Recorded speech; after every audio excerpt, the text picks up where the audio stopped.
The boy wanted to be a priest.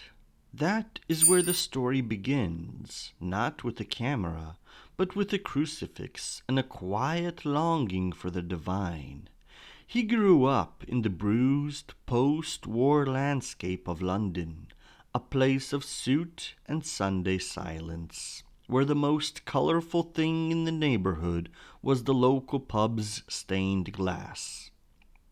He sat in the pews, fascinated by the idea of the confessional, the notion that someone could sit in the dark, whisper their deepest truths to a stranger, and be seen for who they truly were. But the church is a slow business, and Terry O'Neill had a restless heart. He traded the rosary for a pair of drumsticks. He wanted to be a jazz drummer, to live in the syncopated heartbeat of New York City, the only place on earth where the music never stopped. The problem was the Atlantic Ocean. In those days, getting to America wasn't a matter of a cheap flight. It was a pilgrimage. So he hatched a plan with the kind of cheeky working class logic that would later define his career. He would join the photographic department of an airline. He figured he'd take a few snaps of suitcases and technical manuals, earn a staff travel pass, and disappear into the smoky jazz clubs of Manhattan. Fate, however, has a dark sense of humor. It doesn't give you what you want, it gives you what you're meant to have, usually by tripping you up. While working at the airport, Terry was handed a camera and told to find something interesting. He wandered into the terminal and saw a man asleep in the waiting area. The man was surrounded by a sea of suits, but he looked small, vulnerable, and profoundly human in his exhaustion. Terry clicked the shutter. It turned out the man was a high ranking government official, and that single image, candid, unposed, and slightly irreverent, landed on the front pages. Just like that, the drums were pushed into the corner of the garage. The rhythm he would keep for the next 50 years wouldn't be measured in 4/4 time, but in fractions of a second. The timing was almost supernatural. Terry stepped out into London just as the city was shaking off the grey dust of the 1950s. The world was changing from black and white to technicolor, and the people leading the charge were exactly like him, young, hungry, and entirely unimpressed by the old guard. He didn't look like the photographers of the past. He wasn't a gentleman in a tweed jacket demanding people say cheese. He was a kid in a leather jacket with a 35 millimeter Leica around his neck. He spoke the same language as the boys from Liverpool and the rough-edged actors from the East End. To him, they weren't icons, they were mates. He walked into the studio with the Beatles and the Stones before the world knew their names. He saw the sweat, the nerves, and the arrogance of youth. His secret was silence.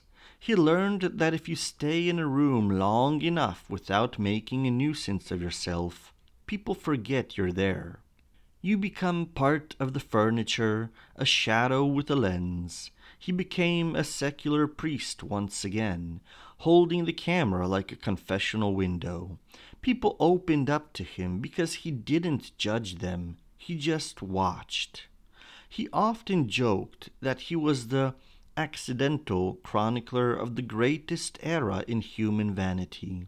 He caught a young woman in a London pub, her eyes burning with a feline intensity that would eventually make her the face of a decade. He didn't ask her to pout. He just waited until she stopped caring about the camera. He caught the kings of rock and roll in the back of vans looking bored and beautiful.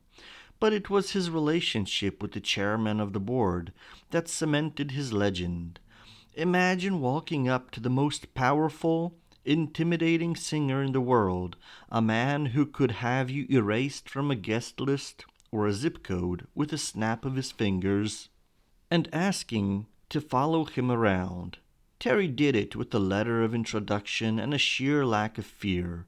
The singer looked at the letter, looked at the scrawny kid from London, and simply said, "The boy stays." For 3 decades, Terry was the ghost in the room. He saw the singer at his most triumphant and his most lonely. He learned the golden rule of photographing the famous. Never ask them to do anything. If you ask a star to look happy, they'll give you a mask.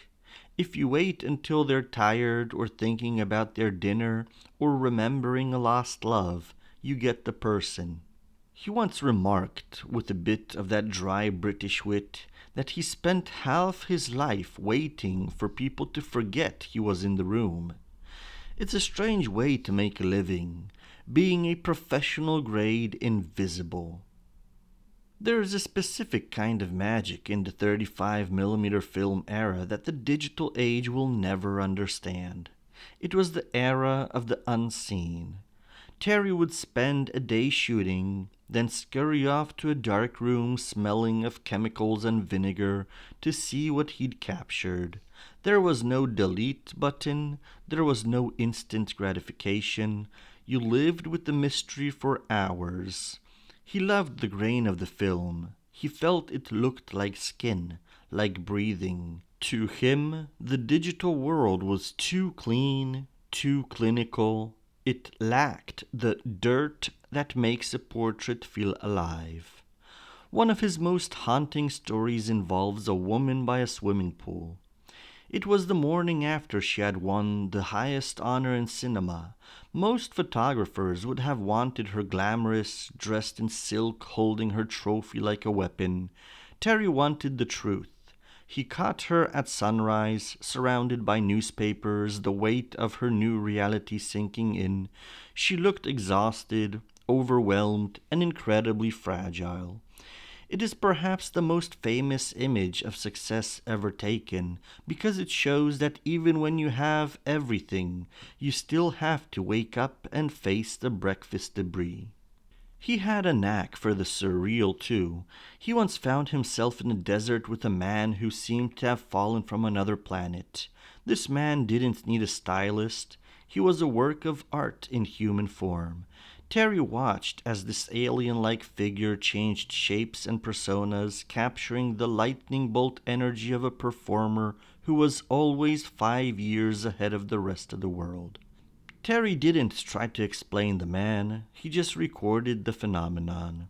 But the life of a fly on the wall isn't always glamorous. There's a darkness to it. You see the marriages crumble in real time. You see the addiction, the fading relevance, the desperation in the eyes of a star who realizes the light is moving to someone else. Terry saw it all. He married one of the greatest sirens of the screen, a whirlwind romance that ended in the kind of spectacular debris only Hollywood can produce. He learned that being close to the sun is dangerous. You either get a tan or you get incinerated. He often looked back on his career with a mixture of pride and a gentle dark cynicism. He saw the industry change from a handshake business into a corporate machine. In the early days, he'd call a star directly. "All right, fancy a shoot?" he'd ask. By the end, he had to go through 3 publicists, 2 lawyers, and a brand manager just to get a maybe. He lamented the loss of the star era. He felt that modern celebrities were too managed, too afraid of looking human. He missed the days when a legendary actor would sit on a trash can and share a cigarette with him. There was a beautiful circularity to his life. He started by wanting to give people absolution in a church, and he ended by giving them immortality in a frame. He knew that a photograph is a tiny death, a moment that is killed and preserved forever. He handled those moments with a drummer's sense of timing. He knew exactly when the beat was about to drop. In his later years, he became the elder statesman of the lens. He was decorated by the Queen, a long way from the boy in the airport, But he never lost the scarcity mindset of his youth. He worked until the very end. Even when the cancer was gnawing at him, he had one final show to put together, one last chance to look back at the faces that had defined his life. He didn't want to be remembered as a celebrity photographer. He hated that term. He saw himself as a reporter who just happened to report on the beautiful people. He was a witness to a golden age that will never return, a time when the world was smaller, the stars were larger, and you could capture the soul of a generation with nothing but a Leica and a bit of cheek. When he finally put the camera down for the last time in 2019, he left behind a map of the 20th century. Not a map of borders or wars, but a map of human expression. He showed us the icons when they weren't looking. He showed us the fear behind the fame and the humor behind the hype. He never did get to be a world-class jazz drummer in New York, but in a way, he did something better. He caught the rhythm of fame itself. He knew when to stay silent, when to strike, and when to let the light do the talking. He proved that if you look at someone long enough, really look at them, you don't need a church to find something sacred. He was Terry O'Neill, the boy who went to the airport to catch a flight and ended up catching the world. He taught us that the most beautiful thing about an icon isn't the pedestal they stand on, it's the moment they step off it to catch their breath. And in that breath, if you're quick enough and quiet enough and invisible enough, you can find the truth.